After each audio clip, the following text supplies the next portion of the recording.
మనుషుల మాటల చేత కట్టబడుతున్నావా? నీ అలవాట్ల చేత కట్టబడుతున్నావా? ఎవరినో చూసి భక్తి చేయటం కాదు, అన్నిటికీ ఆధారమైనటువంటి ప్రభువైన యేసుక్రీస్తును చూసి నువ్వు భక్తి చేయాలి. భక్తి చేయటం క్రీస్తుని ఆధారం చేసుకొని నువ్వు చేస్తున్నప్పుడు ఆ భక్తిలో నువ్వు పరవశం చెందుతావు. పరవశం చెందుతున్నప్పుడు నీలో శక్తి కలుగుతుంది. భక్తి శక్తినిస్తుంది. శక్తి శోధనని జయిస్తుంది. జయించినప్పుడు నీకు మేలు కలుగుతుంది, లాభం కలుగుతుంది, నీ హృదయంలో ఆనందం కలుగుతుంది. నువ్వు ఒక బలమైన సాక్షిగా నిలబడతావు. కనుక దేవుడు నాకు ఈ శోధన ఇచ్చాడు, అవి ఇచ్చాడు, ఈ ఇచ్చాడని కారణాలు చెప్పి దేవునికి దూరం కావటం కాదు. అరే నేను పడిపోవటానికి గల కారణం ఏంటి?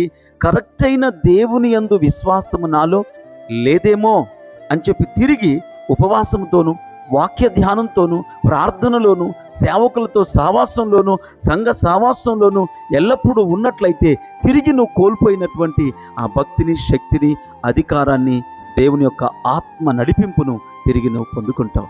కనుక సాకులు చెప్పటం బంద్ చేసి దేవుని ఆత్మకు ఎప్పుడైతే మనం లోబడతామో దేవుడు ఖచ్చితంగా మన జీవితంలో కార్యం చేస్తాడు. కనుక దేవునికి ఎలా ఉండాలంటే నువ్వు నిలకడగా ఉండాలి. ఏదో 2 రోజులు వచ్చి మళ్ళీ పోయి, మళ్ళీ 2 రోజులు వచ్చి మళ్ళీ పోతే దేవుని దగ్గర నీకు ఏమీ దొరకదు. ఏం దొరకదు? మీ పిల్లవాడిని స్కూల్కి 1 వారం స్కూలు పంపించి 1 వారం స్కూలు పంపించకపోతే ఆ పిల్లగాడికి చదువు వస్తుందా? ఏమైనా వాడు ఎగ్జామ్ పెడితే పాస్ అవుతాడా? వాడికి మంచి మార్కులు వస్తాయా? నీకు అర్థమైపోయింది. మంచి మార్కులు రావనే సంగతి నీకు అర్థమైపోయింది. అలాగనే 1 వారం వచ్చి 1 వారం రాకుండా, దేవుని మాట వినకుండా, సేవకుల గద్దింపులు లోబడకుండా, మంచి మాటలకు విధేయత కాకుండా నీకు నచ్చినట్టుగా నువ్వు జీవిస్తే, నీకు నచ్చిన భక్తి నువ్వు చేస్తే దేవుని దగ్గర నుంచి శక్తి ఎలా పొందుకుంటావు? ఈ లోకంలో సైతాను, మాంత్రిక, దెయ్యపు, దురాత్మ శక్తులు నిన్ను, నీ కుటుంబాన్ని పాడు చేయడానికి రెడీగా ఉన్నారు. దేవుడేమో నేను బాగు చేయడానికి రెడీగా ఉన్నాడు. అందుకోసం తన సేవకులను పంపిస్తాడు. సంఘంలో ఉన్న పెద్దలను, విశ్వాసులను, ప్రార్థన యోధులను పంపిస్తాడు నీ దగ్గరికి. వాళ్ళ మాటను విన్నప్పుడు ఖచ్చితంగా చెబుతున్నాను, నువ్వు దేవుని మాట విన్నట్లే. అట్లా కాకుండా చెడగొట్టే వాళ్ళ మాటను వింటే తప్పకుండా చెడిపోతావు. నువ్వు బాగుపడాలా, చెడిపోవాలా అనేది నీ నిర్ణయం మీద ఆధారపడింది. దేవుడు నీకు అన్ని సర్వం సిద్ధం చేశాడు.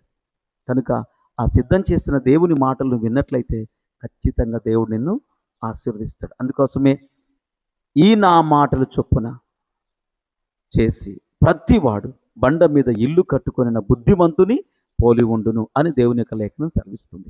కనుక మనందరం కూడా బుద్ధిమంతుని కలిగి ఉందాం, బండ మీద ఇల్లు కట్టుకుందాం, మరి లాభకరమైనటువంటి ఉన్నతమైన స్థితిలోకి నడిపించబడదుముగాక. God bless you.